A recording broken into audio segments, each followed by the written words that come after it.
جبھی تو کیا روایتوں میں جو خوب فرمایا گیا، جو ہمارا عقیدہ ہے، اولیاء اللہ لا یموتون ولکن ینتقلون من دار الی دار، اللہ کے ولی مرتے نہیں ہیں، یہ ایک گھر سے دوسرے گھر کی طرف منتقل ہوتے ہیں۔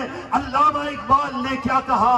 موت کو سمجھا ہے غافل، اختتام زندگی ہے یہ شام زندگی، صبح دوام زندگی۔ جب آپ ان پیغامات کو سن رہے ہوں گے، اگر کوئی دل کی آنکھ رکھتا ہوگا تو وہ دیکھ لے گا کہ امیر المجاہدین ان پیغامات کو سن کر اپنے رب کا شکر ادا کرتے ہوئے اپنے خاص انداز میں دونوں ہاتھوں کو بلند کیے ہوئے ہیں۔